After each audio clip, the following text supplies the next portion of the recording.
Hello friends, welcome on my channel MG classes. Friends, आज के इस वीडियो में हम बात करेंगे प्रॉफिट एंड लॉस यानी लाभ और हानि। आज हम एक नया चैप्टर शुरू करेंगे, प्रॉफिट एंड लॉस या लाभ और हानि। लाभ एंड हानि। आज के इस वीडियो में एक्चुअली ये वीडियो जो है वो प्रॉफिट एंड लॉस का बेसिक वीडियो है। इसमें मैं आपको बताऊंगा कि आखिर प्रॉफिट क्या होता है, कैसे होता है, लॉस क्या है, कैसे होता है, और प्रॉफिट और लॉस किन किन वैल्यूज़ पर होता है और उन वैल्यूज़ को क्या करते हैं। चलिए हम स्टार्ट करते हैं। दोस्तों, प्रॉफिट एंड लॉस में कुछ वर्ड्स हैं जिनको समझना आपके लिए बहुत इम्पॉर्टेंट है। वर्ड्स मतलब मान लीजिए आप किसी दुकान पर जाते हैं तो आपने कोई भी वस्तु खरीदी और कुछ पैसे देकर अगर आपने उस वस्तु को खरीदा तो जो पैसे दिए उसे हम क्या कहेंगे, या जिस रेट पर दुकानदार ने हमें वो वस्तु बेची वो उससे एक मैथमेटिकल टर्म में क्या कहेंगे। वैसे ही कुछ टर्मिनोलॉजीज हैं जो मैं आपको बताऊंगा पहले आज के इस बेसिक वीडियो में। ठीक है, चलिए हम स्टार्ट करते हैं। देखिए, मैं पहले क्वेश्चन से स्टार्ट करता हूँ। क्वेश्चन के थ्रू आपको बताता चलूंगा कि क्या क्या होता है। देखिए, क्वेश्चन है, मोहन ने एक घड़ी 850 रुपए 850 रुपए में खरीद कर 1020 में बेचता है। ज्ञात करो मोहन को कितना प्रतिशत लाभ हुआ। तो देखिए, सबसे पहली बात कि मोहन ने एक घड़ी खरीदी कितने रुपए की, 850 रुपए की। यानी इसने जब कोई घड़ी खरीदी तो यानी खरीदने का मतलब हुआ कि उसने उसे क्या दिए, पैसे दिए। ठीक है, यानी मैथमेटिकल टर्म में किसी भी वस्तु को खरीदने पर जो पैसे दिए जाते हैं उसकी एवज में उसे हम बोलते हैं क्रय मूल्य। क्या बोलते हैं? क्रय मूल्य बोलते हैं। और क्रय मूल्य को इंग्लिश में बोलते हैं कॉस्ट प्राइस, इसलिए मैंने यहाँ पर शॉर्ट में लिखा है सीपी। यानी किसी वस्तु को खरीदने के लिए हमें जो पैसे देने पड़ते हैं दुकानदार को, हम क्या कहेंगे, उसे क्रय मूल्य। जैसे मोहन ने कितने रुपए में खरीदी, 850 रुपए में एक वस्तु खरीदी, उसे 850 रुपए देने पड़े दुकानदार को घड़ी लेने के लिए, इसलिए 850 क्या हो गया उसका क्रय मूल्य। यानी क्रय मूल्य या सीपी कॉस्ट प्राइस कितना हो गया, 850 रुपए। ठीक इसी प्रकार उसने क्या किया, 1020 रुपए में उसे बेच दी। यानी उसने क्या किया, खरीदी, खरीदने के बाद क्या किया, उसने बेच भी दिया। यानी जिस मूल्य पर कोई वस्तु बेची जाती है, ध्यान रखिएगा, जिस मूल्य पर कोई भी वस्तु बेची जाएगी उसे हम बोलेंगे विक्रय मूल्य। ठीक है, एसपी। यानी कितने में घड़ी बेची गई, 1020 में, तो 1020 क्या हो गया इसका विक्रय मूल्य यानी एसपी सेलिंग प्राइस 1020 रुपए। ठीक, समझ गए आप लोग। क्रय मूल्य, जिस कीमत पर या जिस रेट पर कोई वस्तु खरीदी जाएगी वो उसका क्या होगा, क्रय मूल्य। और जिस रेट या जिस कीमत पर कोई वस्तु बेची जाएगी वो क्या कहलाएगी, उसकी विक्रय मूल्य होगा। दोस्तों, अब अगर मान लीजिए कोई चीज बेची गई और फिर खरीदी गई, तो जाहिर सी बात है हम कोई भी व्यापार करते हैं तो उसमें कुछ ना कुछ मुनाफा कमाना चाहते हैं। तो आखिर कौन सी कंडीशंस होंगी कि जिसमें हमें क्या होगा, थोड़ा मुनाफा मिले, या मैथमेटिकल टर्म्स में कहें तो लाभ मिले। देखिए, लाभ पाने के लिए बहुत इंपॉर्टेंट है कि जो विक्रय मूल्य है, यानी जिस रेट पर हमने वस्तु को बेचा है वो बड़ा हो क्रय मूल्य से। यानी जिस रेट पर वस्तु खरीदी गई है उससे ज्यादा पर क्या हो, बेची जाए, यानी उसका विक्रय मूल्य बड़ा होना चाहिए किससे, क्रय मूल्य से। जैसे इस क्वेश्चन में देखिए, यहां मोहन ने खरीदी 850 रुपए में और बेची कितने रुपए में, 1020 रुपए में। यानी यहां पर उसका क्या हुआ, यहां पर विक्रय मूल्य को मैं ऐसे लिख दे रहा हूं, मूल्य बड़ा है किससे, क्रय मूल्य से।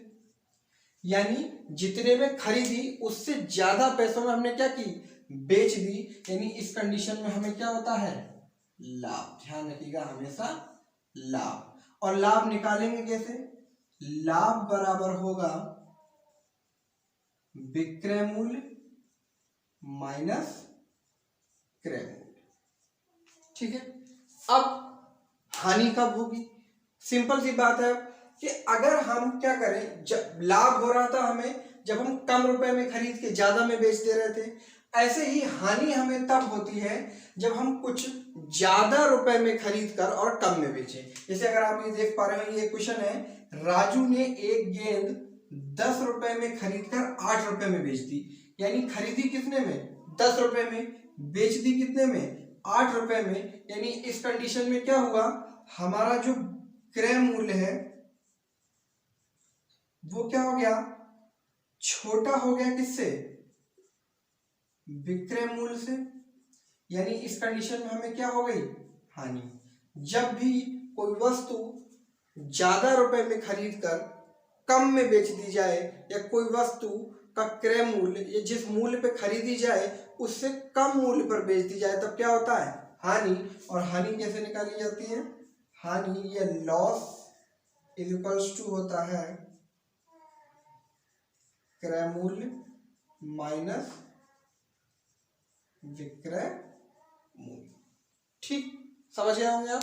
अब देखिए, क्वेश्चन में आपसे हो सकता है कि हानि पूछ ले या लाभ पूछ ले, लेकिन अमूमन मैक्सिमम क्वेश्चंस में वो ये पूछता है कि लाभ बताइए कितना प्रतिशत हुआ और हानि बताइए कितने प्रतिशत हुई।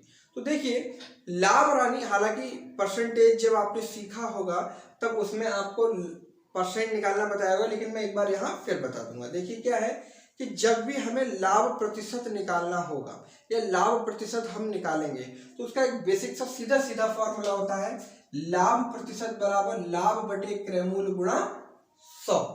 ठीक है। इसी प्रकार अगर हमें हानि प्रतिशत निकालना हो तो उसका भी एक सीधा सीधा फॉर्मूला होता है, हानि बटे क्रय मूल्य गुणा 100। लेकिन एक चीज ध्यान रखिएगा, लाभ प्रतिशत निकाला जाए या हानि प्रतिशत निकाला जाए, दोनों की दोनों क्रय मूल्य पर निकाले जाएंगे। यानी लाभ ऊपर और नीचे क्या लिखा जाएगा? बटे में क्रय मूल्य, और गुणा किससे होगी? 100 से। ऐसे ही हानि में हानि ऊपर और क्रय मूल्य नीचे और गुणा में 100। वो इसलिए क्योंकि अगर तो हमें लाभ या हानि उसी पैसे पर तो होगी जो हमने इन्वेस्ट किया है ना। यानी हमें लाभ उसी पैसे पर होगा जो हमने इन्वेस्ट किया है, या जिस राशि को देकर हमने वस्तु खरीदी है ना। मान लीजिए मैंने 10 रुपए लगाकर ये मार कर लिया, अब अगर मैं इसे ज्यादा में बेचूंगा तब भी लाभ इस बात पर डिपेंड करेगा कि मैंने इसे कितने में लेकर और कितने ज्यादा में बेचा है, और हानि इस बात पर डिपेंड करेगी कि मैंने इसे कितने में खरीदा और अब कितने कम में बेचा है। ठीक है, चलिए मैं इस क्वेश्चन के माध्यम से आपको अब प्रतिशत में लाभ निकालना बताता हूँ। देखिए, ये तो मैंने आपको बता दिया। क्वेश्चन था, मोहन ने एक घड़ी 850 रुपए में खरीद कर 1020 में बेचता है, ज्ञात करो मोहन को कितना प्रतिशत लाभ हुआ। देखिए, हमें पता है इसका सीपी कॉस्ट प्राइस क्या है, यानी क्रय मूल्य क्या है, कितने रुपए में खरीदी। विक्रय मूल्य भी हमें पता है, यानी एसपी क्या है, कितने रुपए में बेच दी। हमें यह भी कंफर्म हो गया है कि यहाँ विक्रय मूल्य यानी बेचा हुई कीमत बड़ी है खरीदी हुई कीमत से, तो यानी हर संभव हमें क्या हुआ होगा? लाभ हुआ होगा। तो हम लाभ कैसे निकालेंगे? देखिए, मैं एक मिनट के लिए इसे मिटा देता हूं। यानी लाभ बराबर क्या हो गया हमारे पास? लाभ बराबर क्या हो जाएगा? विक्रय मूल्य माइनस क्रय मूल्य। ठीक है, यानी घटाइए, जब 10-20 में से 850 घटाया गया, यहां घटा लेते हैं हम 850। देखिए 0, 12 में से 5 गया तो 7, और ये बचा 170। यानी हमें लाभ हुआ 170 रुपए का। ठीक है, अब हमें प्रतिशत में निकालना है। देखिए कैसे, लाभ प्रतिशत बराबर, देखिए लाभ कितने का हुआ है, फॉर्मूला यहां लिखा हुआ है। देखिए ऊपर क्या लिखेंगे? लाभ, यानी 170 बटे क्रय मूल्य कितने में खरीदा? 850 गुणे 100। ठीक है, देखिए 1 0 से 1 0 काट दिया। ठीक, 5 दूनी 10, 0 बचा, यहां उतरा। 5 एकम 5 और 5 सत्ते 35, और इस 17 से ये 17 कट गया। यानी लाभ कितने का हुआ? कुल 20%। ठीक है, आ गया होगा आपको लाभ प्रतिशत कैसे निकालते हैं। ठीक है, चलिए एक और नेक्स्ट एग्जांपल लेकर मैं आपको ये बता दूंगा कि अब हानि कैसे निकालेंगे हम प्रतिशत में। चलिए देखिए, मैं इसे मिटा देता हूँ। क्वेश्चन हम यहाँ देखेंगे, इसे सॉल्व इधर करेंगे। देखिए क्वेश्चन क्या है, राजू ने एक गेंद 10 रुपए में खरीद कर 8 रुपए में बेच दी, बताइए उसे कितने प्रतिशत की हानि हुई। देखिए यहाँ हमें एक बात तो है कि यहाँ राजू ने गेंद कितने रुपए में खरीदी, यानी क्रय मूल्य क्या है गेंद का, क्रय मूल्य या सीपी कितनी है 10 रुपए, बेची कितने में, यानी विक्रय मूल्य क्या है, एसपी कितना है हमारे पास 8 रुपए। यानी अब हमें एक चीज यहां क्लियर हो गई कि जो क्रय मूल्य है वो क्या है, बड़ा है किससे, विक्रय मूल्य से। यानी इस कंडीशन में हमेशा क्या होती है, हानि। जब भी हम ज्यादा में खरीद कर कम में बेचते हैं तब क्या होता है, हानि। तो हानि कैसे निकालते हैं हम, हानि बराबर क्रय मूल्य माइनस का विक्रय मूल्य, यानी 10 में से 8 गया तो क्या बचे 2। अब देखिए हमें हानि प्रतिशत निकालना है, तो हानि प्रतिशत बराबर क्या होगा, ऊपर हानि बटे क्रय मूल्य गुणे 100। देखिए हानि कितने रुपए की हुई है, 2 रुपए की, क्रय मूल्य था 10 रुपए, गुणा किससे कर देंगे 100 से, एक जीरो से एक जीरो ये कट गया, 10 से 2 से गुणा हो गई, कितनी हो गई 20%। यानी अगर हमने किसी एक गेंद को 10 रुपए में खरीद कर 2 रुपए की घाटी उठाकर, या मान लीजिए 10 रुपए में खरीद कर 8 रुपए में बेच दिया, यानी हमने कितने का घाटा उठाया 2 रुपए का। और जब हमने उस घाटे को या उस हानि को प्रतिशत में कन्वर्ट किया तो कितना आ गया 20%। फ्रेंड्स आप लोग समझ गए होंगे कि कैसे हमें लाभ प्रतिशत और लाभ हानि निकालना है। इन क्वेश्चंस की अच्छे से प्रैक्टिस कीजिए। मैं और भी कुछ बेसिक्स क्वेश्चन के साथ एक और वीडियो लेकर आऊंगा, जिससे आपके इससे आगे के बेसिक क्वेश्चंस आपको और कर पाए, जैसे क्रय मूल्य कैसे निकाला जाएगा, विक्रय मूल्य कैसे निकाला जाएगा। Okay, thank you.